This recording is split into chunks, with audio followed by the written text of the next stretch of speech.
Hello and welcome back students, welcome back to vision academy. तो आज हमारा day 16 है। ये आज का सेकंड लेक्चर है जिसमें आज हम पढ़ने वाले हैं जीके एंड करंट अफेयर्स। तो ये बहुत इंपॉर्टेंट होने वाला है आपके एग्ज़ाम पर्सपेक्टिव से। तो 16th डे, चलिए शुरू करते हैं हमारा। आज के दिन में यहाँ पे 20 क्वेश्चंस हम करेंगे इन टोटल। ओके, 20 क्वेश्चंस ही हम यहाँ पे बता रहे हैं, लेकिन ये एक्चुअल में 20 क्वेश्चंस नहीं हो सकते। आप इसको सिंपली डबल भी कर सकते हो, because these are lots of information, lots and lots of information जो कि आपको याद रखने की ज़रूरत है। और याद रखने के लिए सबसे इंपॉर्टेंट चीज़ मैं आपको जो बोलने वाला हूँ वो ये है कि प्लीज़ इस नोट्स को डाउनलोड करना, ठीक है। और डाउनलोड करने के लिए आपको ये नोट्स मिल जाएगा हमारे वेबसाइट पे या फिर व्हाट्सएप या टेलीग्राम पे, ठीक है। तो वेबसाइट पे भी आप जा सकते हो, updatestudio.in के ऊपर जा सकते हो, ठीक है। यहाँ पे भी जाके आप डाउनलोड कर सकते हो, या फिर व्हाट्सएप या टेलीग्राम को ज्वाइन कर सकते हो, जहाँ पे जाके आप इसको डाउनलोड कर सकते हो, ठीक है। तो पहली चीज़ कि डाउनलोड करना, एक दो बार ज़रूर रीड करना, बिकॉज क्वेश्चंस यहाँ से बन सकते हैं। ओके, इन टॉपिक से क्वेश्चंस बन सकते हैं। अब देखो, यही टॉपिक से यही क्वेश्चंस आएंगे ऐसा मैं नहीं कहता हूँ, लेकिन प्रोबेबिलिटी है कि यहाँ से क्वेश्चंस आ सकते हैं, because we are covering a good amount of current affairs. हालांकि ये करंट अफेयर्स यहाँ पे कंप्लीट नहीं होने वाले हैं। Okay, these won't be the complete current affairs जिसकी हमको रिक्वायरमेंट है, बट एक पार्टली यहाँ पे ज़रूर है। Okay, so these are not just only 20 question, but more than that information हम यहाँ पे आपको देने वाले हैं, ठीक है। सब्सक्राइब करना बिल्कुल मत भूलना। चलो आगे बढ़ते हैं। सबसे पहले शुरू करते हैं हॉकी इंडिया अवार्ड्स 2023 से। ये एक मेजर एक इवेंट भी हम कह सकते हैं इसको, जो कि अभी रिसेंटली 2024 के मार्च में हुआ था। 31 मार्च को ये इवेंट हुआ था, हॉकी इंडिया अवार्ड्स। तो the awards were for hockey India 2023, जो कि अभी 2024 मार्च 31 मार्च को हेल्ड किया गया था, ठीक है। सो यहाँ पे it was held in where it was held New Delhi. Okay, अगर क्वेश्चन बना तो ये भी बन सकता है, where was it held. So where was it held? It was held in New Delhi, ठीक है। To celebrate the outstanding Indian hockey players from the previous calendar year, the event saw several players being recognized for their exceptional performance and contribution to the sports। ठीक है, आगे बढ़ते हैं। देखो ये कुछ यहाँ पे जो मेजर अवार्ड्स थे, men's player of the year. Okay, men's hockey का प्लेयर ऑफ द ईयर किसको यहाँ पे मिला इसका award? It was Hardik Singh. Hardik Singh is also the vice captain of the Indian men's hockey team, okay, was named the player of the year. He was the part of the bronze medal winning team at the Tokyo 2023 Olympics and the gold medal winning team at the Asian Games 2023. So he was part of, ये किसी किससे part थे यहाँ पे important information आपको दिया जा रहा है। He was the part of bronze medal winning team. Okay, he was the part of the bronze medal winning team at Tokyo 2023 Olympics and also gold medal इन्होंने जीता था। इंडियन हॉकी टीम ने gold medal भी जीता था। कभी जीता था? एशियन गेम्स 2023 में। तो देखो, अगर ये क्वेश्चन नहीं आया कि हार्दिक सिंह मतलब who was the player of the year awarded by the hockey India awards 2023, तो ये क्वेश्चन भी मे बी आ सकता है कि इंडियन हॉकी टीम ने कहाँ पे गोल्ड मेडल जीता था। तो options can come Olympics, Asian games, ये सब। तो यहाँ पे ऑप्शन क्या रहेगा? Right option Asian games. तो इंडियन हॉकी टीम ने, ओके, मेंस हॉकी टीम ने ओलंपिक्स में, okay, in Olympics they have won bronze medal, Olympics 2023, and in Asian Games, okay, in Asian Games 2023 कौन सा मेडल? Gold medal, right. तो ये देखो important information है यहाँ पे, so please try to memorise that. Okay, चलो आगे बढ़ते हैं। Women's player of the year किसको बोला गया यहाँ पे? ओके, किसको यहाँ पे दिया गया इसका award? Salima Tete, so she is an Olympian, was awarded the player of the year. Okay, तो किसको दिया गया था? Salima Tete, and for her role in Indian women's team that won the bronze medal at the Asian Games at Hangzhou last year. So last year Indian जो हमारी Indian women's hockey team थी, उन्होंने bronze medal जीता था कहाँ पे, Asian games में हैंगजाओ में 2023 में। Okay, so Indian women's hockey team ने भी लास्ट ईयर एशियन गेम्स में हैंगजाओ में 2023 में ब्रॉन्ज मेडल जीता था। Okay, and Salima Tete was given the player of the women's player of the year का अवार्ड। ओके, आगे देखो, coming down to hockey India lifetime achievement award किसको दिया गया? Hockey India lifetime achievement award was given to Ashok Kumar. Okay, a Munich 1972 Olympic bronze medalist was honored with the Hockey India Lifetime Achievement Award named after his father Dhyan Chand for his contribution to the sport. So named after his father Dhyan Chand. So Dhyan Chand was the father of Ashok Kumar. Okay, and he was given the Hockey India Lifetime Achievement Award. Moving ahead, next, goalkeeper of the year. Who was awarded the goalkeeper of the year? PR Shrijesh was awarded the goalkeeper of the year. Okay, so he was awarded as the goalkeeper of the year. Next, some more awards यहाँ पे. Defender of the year किसको यहाँ पे दिया गया था? Defender of the year, so Harmanpreet Singh, he was given the Defender of the Year award. Midfielder of the Year, once again Hardik Singh. Hardik Singh was also given as the Player of the Year. ठीक है, Player of the Year का तो award दिया ही गया था, लेकिन he was also given the award for Midfielder of the Year. Also Forward of the Year, Forward Player of the Year का award किसको मिला था यहाँ पे? अभिषेक को. ठीक है, so these are the three players जिनको Defender of the Year, Midfielder of the Year and Forward Player of the Year का award मिला था. चलो आगे बढ़ते हैं. विच देखो यहाँ पे ना मैं आपको ऑप्शंस वाला नहीं देने वाला हूँ. ओके, क्विज यहाँ पे ऑप्शंस वाला नहीं होने वाला. एक क्वेश्चन होगा या फिर एक इन्फॉर्मेशन होगा, उसके बेसिस पे क्या क्या चीज़ें उसमें राइट बन सकती हैं वो मैं आपको बताने वाला हूँ. तो उसको आपको याद रखने की ज़रूरत है, and based upon that may be आपको एग्जाम में क्वेश्चन पूछे जा सकते हैं. ठीक है, तो मैं यहाँ पे आपको ऑप्शंस नहीं दे रहा हूँ ABCD एज इन, देन आपको मैं करेक्ट ऑप्शन बताऊँगा. डायरेक्टली यहाँ पे आपको राइट आंसर ही मैं बताने वाला हूँ. ठीक है, तो ऐसे हमारे पास में 20 इंपॉर्टेंट पॉइंटर्स है जिसको हम कवर आउट करने वाले हैं, बट 20 ही नहीं है, यहाँ पे काफ़ी सारा इन्फॉर्मेशन आपके लिए हो सकता है. Which states foundation day was celebrated on 30th मार्च? तो 30th मार्च को कौन सा स्टेट का फाउंडेशन डे को सेलिब्रेट किया गया? The answer to that is Rajasthan state. Okay, तो ये देखो यहाँ पे अब मैंने आपको क्या पूछा है क्वेश्चन कि कौन से स्टेट ने 30th मार्च को फाउंडेशन डे सेलिब्रेट किया. The question can be twisted. Okay, when did Rajasthan state celebrated foundation day? तो आपको फिर डेट बताना पड़ेगा. मैंने डेट बोला है तो यहाँ पे स्टेट आ गया, पर वो लोग स्टेट भी पूछ सकते हैं तो आपको डेट बताना पड़ेगा. Okay, which foundation day it was the 74th foundation day for Rajasthan. ठीक है, तो राजस्थान का 74th फाउंडेशन डे था इन 2024. और ये स्टार्ट कब हुआ था ये भी याद रखना, ये भी बहुत इंपॉर्टेंट इन्फॉर्मेशन है. मार्च 30, 1949 को ये स्टार्ट किया गया था. ठीक है, the first foundation day that was celebrated by for Rajasthan was in 1949 मार्च 30. अच्छा, यहाँ पे इसके साथ में हम ये भी देख लेते हैं current chief minister of Rajasthan कौन है? Current chief minister of Rajasthan. So who is the current chief minister of Rajasthan? It is bhajan Lal Sharma. Okay, so he is bhajan Lal Sharma. Bhajan Lal Sharma currently जो करंट CM यहाँ पे है राजस्थान के, वो है. ठीक है, चलिए आगे बढ़ते हैं. Who released the India TB report 2024? तो किसने इंडिया TB रिपोर्ट 2024 को रिलीज़ किया है? It was union health ministry. तो यूनियन हेल्थ मिनिस्ट्री ने इंडिया TB रिपोर्ट 2024 को रिलीज़ किया था in the last month of March.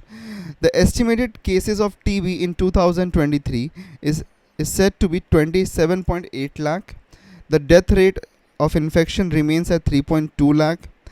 The central government aims to eradicate TB from India by 2025.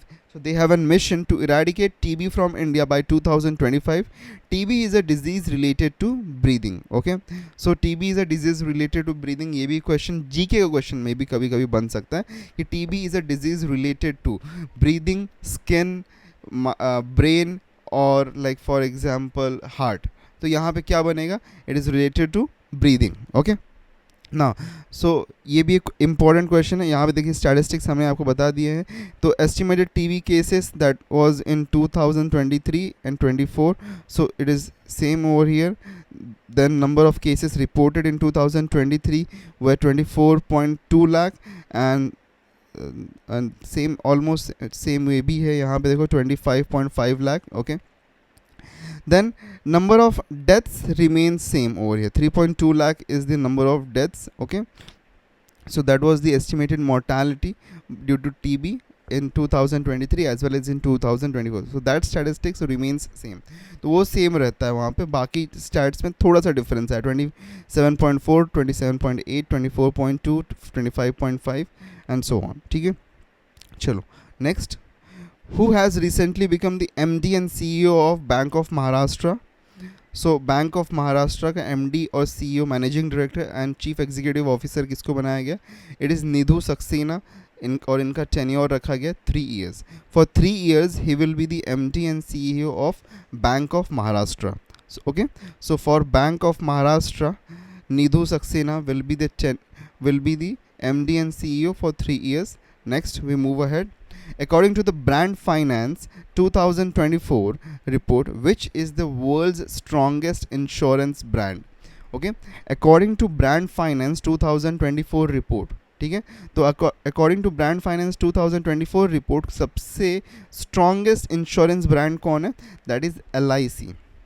Okay, so LIC has become LIC of India, that is the Life Insurance Corporation of India, is termed as the strongest insurance brand with a steady brand value of $9.8 billion. Okay, what is the brand value of LIC? That is $9.8 billion. A brand strength index score of 88.3. Okay, that is the brand strength index score for LIC, and an associated AAA brand strength rating notes a report by Brand Finance Insurance 100 2024. Okay, अच्छा यहाँ पे इसके साथ में कुछ important information भी देख लो। LIC was founded in 1956 and the current head of LIC is Siddharth Mohanty. Okay, so LIC was founded in 1956 and its current head is Siddharth Mohanty. So these can also be the question. देखो direct questions हमेशा ज़रूरी नहीं है कि मिलेंगे, ठीक है, कभी कभी थोड़े से इनडायरेक्ट क्वेश्चंस भी आ सकते हैं. So also be ready. इसलिए मैंने बोला था 20 क्वेश्चंस ही बता रहा हूँ, लेकिन 20 क्वेश्चंस ये नहीं है. You can easily count them to as 40 और 60 क्वेश्चंस. ओके, चलो आगे बढ़ते हैं. Where was the world's first ever, the first ever, okay, so where was the world's first ever nuclear energy summit held? So first time in the world, okay, पहली बार world में nuclear energy summit को held किया गया था. वो place कहाँ था? देखिए सबसे पहली चीज़ कब हुआ था उसको देख लेते हैं. डेट था 21 मार्च 2024, ठीक है, और ये कहाँ पे रखा गया था? ब्रसल्स, बेल्जियम में. Okay, so it was held in Brussels, Belgium, ठीक है. Co-chaired by the Prime Minister of Belgium, Alexander De Croo. Okay, so co-chaired means यहाँ पे co-chair पर्सन इस इवेंट के न्यूक्लियर एनर्जी समिट के कौन थे? Prime minister itself of Belgium, Alexander De Croo. देखो कभी ये क्वेश्चन भी आ सकता है कि who is the prime minister of Belgium, तो it is Alexander De Croo. And the general and the Director General of International Atomic Energy Agency. Okay, Director General of International Atomic Energy Agency IAEA के Director General ने भी इसको attend किया था. He also chaired it as co-chaired it. Okay, so there were two co-chairpersons for the event, Rafael Mariano Grossi. So there were two people who were the co-chairperson. One was the Prime Minister of Belgium, Alexander De Croo, and the other one was the Director General of International Atomic Energy Agency, Rafael Mariano Grossi. Okay, next. Who is the brand ambassador for Eveready Ultima battery campaign? So Neeraj Chopra. Neeraj Chopra is the brand ambassador. Neeraj Chopra आप लोग जानते होंगे. He is known for what? He is known as the javelin man. Okay, he won the gold medal for javelin in Olympics, right? So he's also known as a javelin man. Okay, so Neeraj Chopra currently he's the brand ambassador. He's chosen as the brand ambassador for Eveready Ultima battery campaign. Okay, chalo, let's go ahead. Sixth question. Maharashtra ATS chief Sadanand Vasant Date appointed as NIA DG. Okay, तो director general के रूप में यहाँ पे as an role for NIA DG. NIA का full form क्या है? National investigation agency. So for NIA, that is the national investigation agency. So Maharashtra ATS, that is ATS का full form, what is the full form for anti-terrorist squad, right? So the Maharashtra ATS chief Sadanand Vasant Date is now appointed as the NIA DG, Director General. Okay, when was NIA like NIA के बारे में कुछ important information देख लेते हैं. NIA was founded in 2008, 31st December. So founded on 31st December 2008, and उसके founder कौन थे? Radha Vinod Raju. Okay, so Radha Vinod Raju was the founder. Okay, चलो moving ahead next. Who won the 2024 Air Transport Awards? तो 2024 का Air Transport Award किसने जीता है? That is Indigo. Okay, quick and short information, that's it. चलो next हम बढ़ते हैं आगे. When is the World Kabaddi Day celebrated? तो World Kabaddi Day कभी celebrate किया जाता है? So the answer for that is March 24. So March 24 को every year world kabaddi day celebrate किया जाता है. और फर्स्ट टाइम कभी सेलिब्रेट किया गया था? It was first time celebrated in 2019. सो अगर हमको पूछा, कभी क्वेश्चन आया कि when did the celebration for world kabaddi day started, in which year was it started? So the year is 2019. Okay. Next, Daniel Kahneman, who recently passed away at the age of 90, was awarded which Nobel Prize? So Daniel Kahneman was given a Nobel Prize. So कौन से field में उनको Nobel Prize दिया गया था वो हमको बताना है. Okay, so he was a Nobel Prize winner. So Kahneman was awarded the Nobel Memorial Prize in Economics Sciences in 2002. So in 2002 he was awarded Nobel Prize for Economics. Okay, so for economics he was awarded Nobel Prize. For his research in psychology and economics, he challenged traditional economic approaches, arguing that the people are not always fully rational and self-interested, and mental biases can distort their judgments. Okay, so for economic sciences he was given the Nobel Prize in 2002. Okay, so Daniel Kahneman. So do remember, very important. The Norwegian Academy of Sciences and Letters has awarded the 2024 Abel Prize, okay, Abel Prize to Michael Talleyrand of the French National Center for Scientific Research, CNRS, Paris, France. Okay, so Abel Prize 2024 का Abel Prize किसको दिया गया? This is an important question to you once again as respect to GK as well as current affairs. तो 2024 का Abel Prize किसको दिया गया? That is Michael Talleyrand. Okay. Now और एबल प्राइज़ के बारे में भी थोड़ा सा समझ लो. Abel prize is considered as the international prize for mathematics. Okay, इसको कई बार हम ऐसा भी बोलते हैं कि this is nothing but a Nobel prize for mathematics, भी ऐसा इसको टर्म किया जाता है. But it is the international prize for mathematics awarded yearly. The Abel prize is named after Niels Henrik Abel, Norway's greatest mathematician through out the time. Okay, so this award is named after whom? Named after Niels Henrik Abel, the Norway's greatest mathematician throughout the time. Okay, so 2024 Abel Prize, do remember Michael Talleyrand. Okay, moving ahead next. 11th question. Who won the Formula 1 race in Australia? Carlos Sainz. So Formula 1 race today ये गलत हो गया यहाँ पे. there isn't. Who won the Formula 1 race in Australia? Okay, so Formula 1 race, who won it? So this is Carlos Sainz, and he drives for Ferrari. Okay, so he drives for Ferrari. That is what. Okay, moving ahead next. According to Hurun's research 2024 global rich list. Okay, so there is a research published by Hurun's research 2024 global's rich list. Okay, so this is the publications. This is the complete report that states that China has 840 814 billionaires. So China में कितने billionaires है? 814. And India we have 271. But Mumbai has 92 billionaires as against to Beijing's 91. So Mumbai becomes Asia's billionaire capital. So right now in 2024, Mumbai is the Asia's billionaire capital with 92 billionaires. Okay, so in total we have 92 billionaires in Mumbai. Okay, so that is the reason why Mumbai is considered to be the Asia's billionaire capital. Until last year it was Beijing, but right now it is Mumbai. Okay, but अगर हम total overall India के consideration में देखेंगे, so more number of billionaires are there in China as compared to India. So China में कितने हैं total यहाँ पे? So in China we have 814 and in India we have 271. Okay, moving ahead next to the 13th one. Who has recently launched Feast software? So recently Feast software is released by which agency? That is ISRO. Okay, ISRO. So ISRO has recently released the Feast software.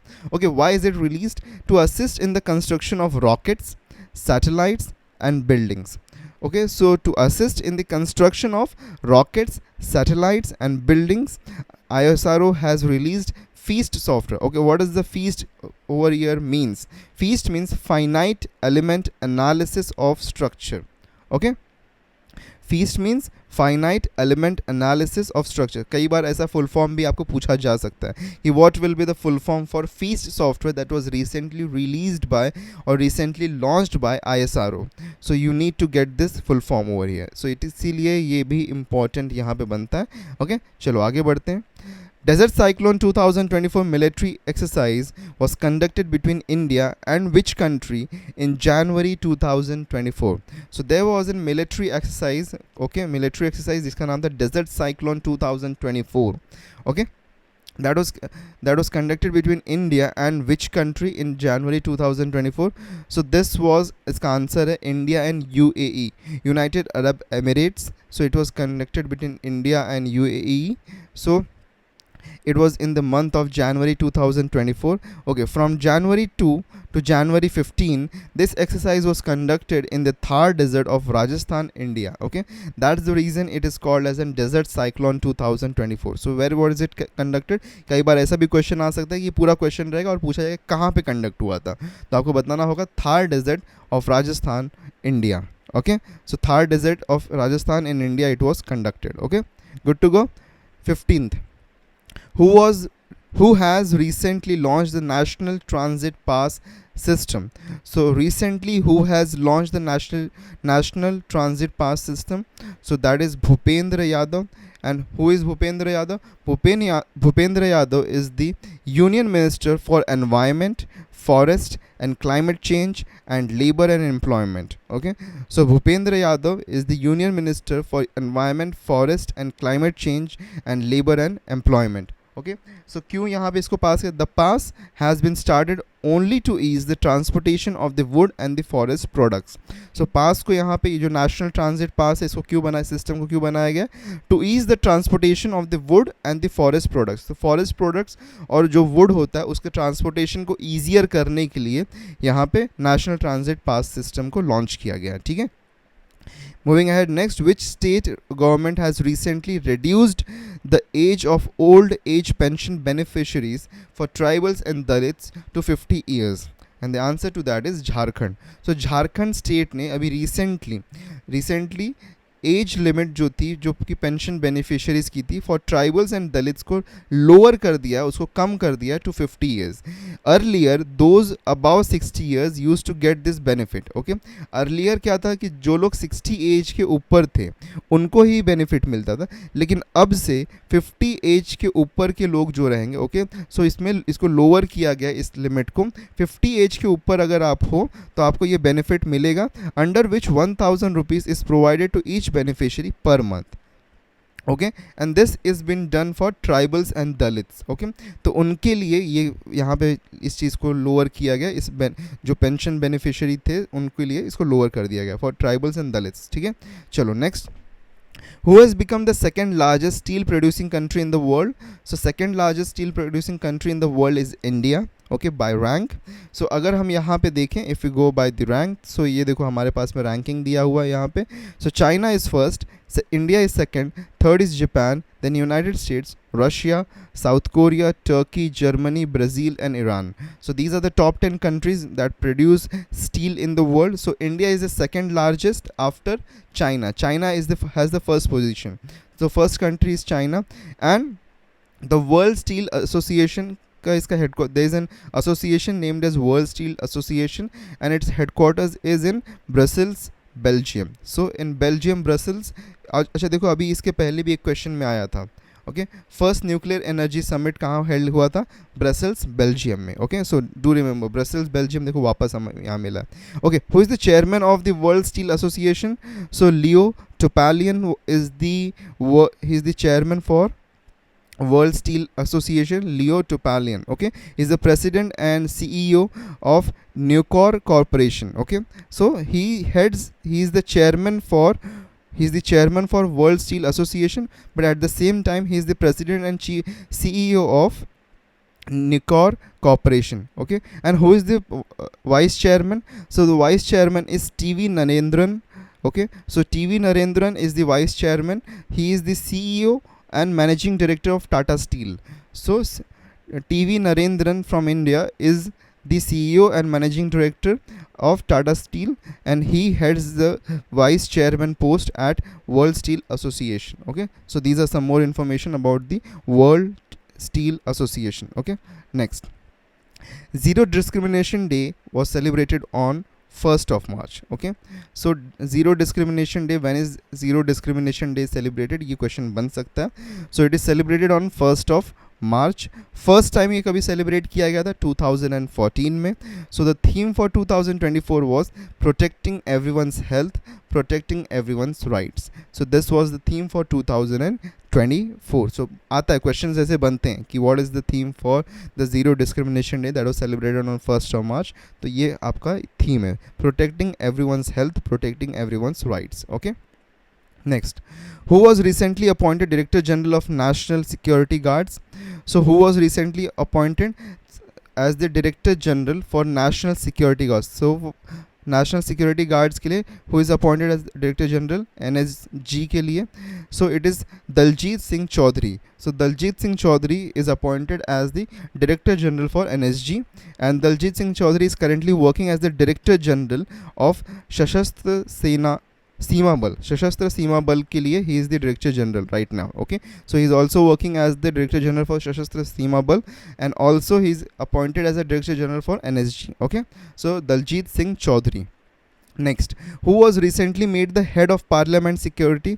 तो parliament की security के लिए, the new parliament security के लिए किसको head बनाया गया है? That is Anurag Agrawal. So IPS Anurag Agrawal is made the head of the parliament security. Okay, so that's all for the day. So these were the 20 important pointers from the current affairs जो कि आपके लिए बहुत ही यूज़फुल हो सकते हैं. प्लीज़ डू डाउनलोड करना, इसको पहले डाउनलोड करना और पढ़ना. साथ में हमने एक वर्कशीट भी दिया जहाँ पे इससे रिलेटेड कुछ क्वेश्चंस हो सकते हैं और कुछ एक्स्ट्रा क्वेश्चंस भी हो सकते हैं जिसको आपको अगर आंसर नहीं आता है तो कोई बात नहीं, उसके वहाँ पे हमने पूरा सोल्यूशंस भी उसमें दिया हुआ है आपको, तो आप उसको पढ़ सकते हैं. Because this is current affair, तो यहाँ पे देखो आना ज़रूरी नहीं होता, बट याद रखना इंपॉर्टेंट होता है कि आपने एटलीस्ट एक बार पढ़ा हो, तो एटलीस्ट एक बार पढ़ लेना. So that will be it. So that's it for the day. So कल वापस से हमारा 17th डे होगा, that will be for English and cloze test हम पढ़ने वाले हैं कल के दिन में. So do join for tomorrow as well, और नोट्स एंड वर्कशीट्स के लिए व्हाट्सएप ग्रुप और टेलीग्राम को ज्वाइन कर लेना. So meet you next episode, next lecture. Till then take care and good bye.